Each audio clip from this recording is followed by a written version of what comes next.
المنتخب المغربي كيدير اخر استعدادات ديالو لمواجهه اسبانيا، وبدر هاري كيهنئ ايمان خليف ويساندها. والمنتخب المغربي الفوتسال هو احسن منتخب في 2023. ما تنساوش البارطاجي، اللي عندكم شي حاجه خليوها لنا في لي كومونتير واجي نشوفوا شنو واقع. المنتخب المغربي دار اخر استعدادات ديالو. الموعد ديال المباراه هو غدا ان شاء الله مع الخمسة.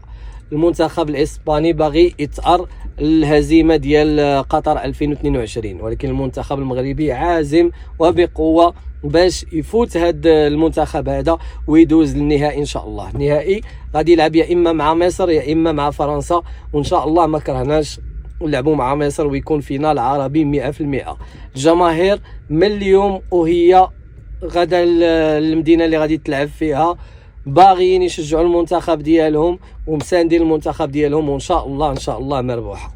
غادي نشوفوا دابا بدر هاري اللي كيساند البطله الجزائريه ايمان خليف.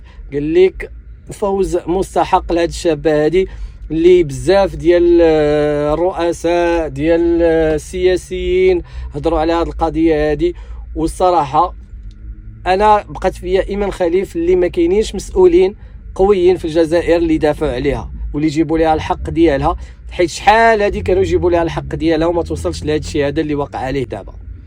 المنتخب المغربي الفوتسال هو احسن منتخب في 2023، منتخب قوي جدا، منتخب اللي حقق انجازات كبيره، 50 فوز بدون هزيمه، منتخب اللي كيرعى بالخصوم ديالو واللي غادي يلعب في كاس العالم، وان شاء الله ان شاء الله يجيب لينا كاس العالم ديال الفوتسال.